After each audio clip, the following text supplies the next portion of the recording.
Саламатсыңарбы балдар. Эми тапшырмаларды чыгарууну уланталы. Силер менен Отурбаев Улан. Үч бурчтуктардын, көп бурчтуктардын аянттары дейт. Биз мурунку сабакта силер менен касиеттерин үйрөнгөнбүз.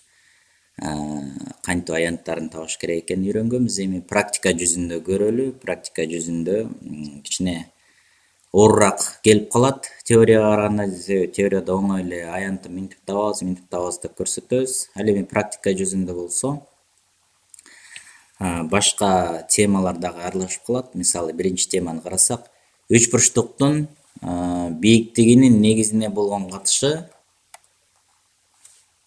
5-6 дейт, көрүп Бийиктиги менен негизинин узундуктары биригип 55 сантиметрди түзөт. Үч бурчтуктун аянтын тапкыла дейт.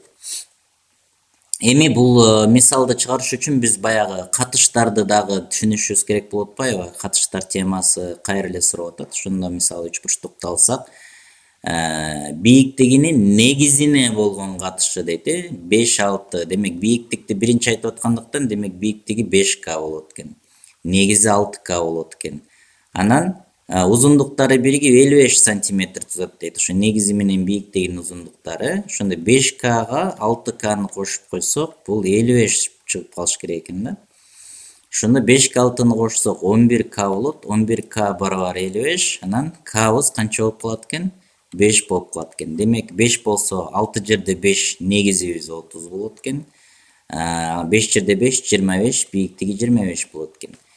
Үч бурчтуктун аянтын табыш үчүн биз негизин бийиктигине көбөйтүп туруп 2-ге бөлүшүбүз керек экен. Негизи биздики бул жерде 30 болуп атат, бийиктиги 25 болуп атат. Анан 30-ту 25-ке көбөйтүп туруп 2-ге бөлөт экенбиз. Ошондо 30-ду биз 2-ге бөлсөк 15 болот, 25-ти 15-ке көбөйтүп коет экенбиз, Көбөйтүп койсок, анан аянты келип чыгат экен. 5 жерде 5 25. 2 көңүлдө 5 жерде 2 10, 2 көңүл менен 12 болот. 1 жерде 5 5, 1 жерде 2 2 бардыгын кошсок 5, 7 375 чыгат экен. Кийинки тапшырманы аткаралы. Экинчи тапшырмада мына ушуга окшош экен. Демек силер биринчи тапшырманы дагы 3-4 жолу чыгарып, кайталап шашпай, видеону токтотуп коюп, кайра ошо мен чыгарганымды кайталап көрүп, андан кийин кандай чыкты деп өзүңөргө суроо берип, эмне үчүн деп анан кайра мурунку сабакты көргүлө кайра. Андай көбүрөөк эсептерди көргөнгө шашпай, биринчи ушундай анализ кылып түшүнгөнгө аракет кылышыбыз керек да. Андан кийин экинчи тапшырманы чыгарып көрүшүңөр керек. Азыр мен чыгарып берейин, анан ошо чыгарганыңар менен салыштырган болсоңор, үч бурчтуктун бийиктигинин негизине болгон катышы 4-5 дейт. Дагы эле мына үч бурчтукту алабыз. Бийиктигинин негизине болгон катышы 4-5. Демек бийиктиги 4К болсо, негизи 5К болот экен, мына узундугу. Бийиктиги менен негизинин узундуктары биригип 45 сантиметрди түзөт дейт. Ошондо 5К кошулган 4К барабар канча болуш керек экен? 45. 5Кга 4Кны кошсок эмне болот? 9К барабар 45 болот. Анда Кбыз канча болуп калат? 5ке барабар болуп калат экен. Демек негизибиз ошондо Кбыз 5 болсо 5 жерде 5 25 болот. Бийиктиги болсо 20 болот экен. 5 жерде 4 20. Аянтты табыш үчүн негизин бийиктигине көбөйтүп туруп 2-ге бөлүшүбүз керек. Негизибиз бул жерде 25 болду. Бийиктигибиз 20 болду. Анан 2-ге бөлөт экенбиз. 2лер кыскарса 1 болот. 10 25-ти 10-го көбөйтсөк 250 чыгат экен. Туура жообубуз А болду. Үчүнчү тапшырманы чыгаралы. Бул жерде Асынын узундугу 10 экен.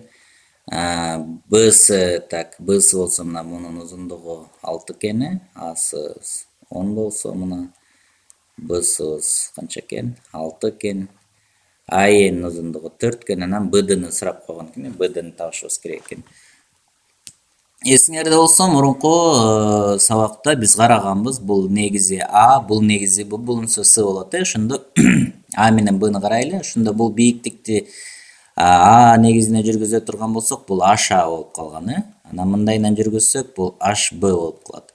Ошондо HA менен HB кандай катышта болсо б менен а дагы ошондой катышта болот деген касиет бар деп айтканбыз. Мына ошо касиеттин негизинде эсеп ошондо биздин абыз бул жерде 10 болсо ордордуна коюп коебуз. Ашабыз бул жерде кайсы болуп атат? Бды болуп атат. Мына ашанын ордуна бдны биз билбейбиз, x'ти коебуз. Ашбыбыз мына ае болуп атат, көрдүңөрбү? Аебиз канчага барабар экен? 4кө барабар экен, барабар. Ббыз канчага барабар бул жерде? 6га барабар экен, Абыз канчага барабар? 10го барабар. Мына бул формулага салып туруп эле биз эми чыгарып коет экенбиз. Ошондо пропорция кылабыз, мына 4тү бул жакка көбөйтөбүз. Ошондо x барабар. Так, 6 көбөйтүү 4 бөлүнгөн 10. 10ду бул жакка көбөйтпөй эле коелу, себеби баары x'ти табыш керек болуп атпайбы? Ошондо так, 6 жерде 4 канча болот? 24 болот, 24-тү 10го бөлсөк, эмне болот? 2,4 болот экен. Эми силер менен 4-чү мисалды чыгаралы. 4-чү мисалыбыз дагы мына ошого эле окшош экен. Асынын узундугу 10 экен, мына 3 бурчтугу. Биринчи мындай белгилеп жазып алсак, АДнын узундугу 12 экен. Мына. Так, БСнын узундугу 15 экен. Так, андан кийин АБ дагы 15 экен, мына. Эси канча дейт, Эси канчага барабар дейт. Так, Эси суроо болуп калды. Могу жерде мисал үчүн А негизи десек, мына Б негизи дейли, себеби ошол негиздерге мындай эме жүргүзүлгөн экен, Ошондо бул А негизи болсо, ошондо Аша HBга болгон катышы Б менен Ага болгон катышы деп үйрөнгөнбүз, көрдүңөр? А Б, Б А болуп турат, бул бийиктиктери. Бул А болсо Аша канча болуп калат экен? 12 болуп калат экен, Так, HBбыз канча болуп калат? Бул Б болсо, бул так. Бул Б жагы болду, HBбыз белгисиз экен, мына X. Так, андан кийин Бнын Ага болгон катышы дейт. Ббыз 15 экен, Абыз дагы 15 экен, Ошондо 15-ти 15ке бөлсөк эмне болуп калат? 1 болуп калат, Ошондо 12 бөлүнгөн x барабар 1. X'ти бул жакка көбөйтүп койсок, x барабар канча болуп калат экен? 12 болуп калат экен, мына. Ошондо Эси 12ге барабар экен.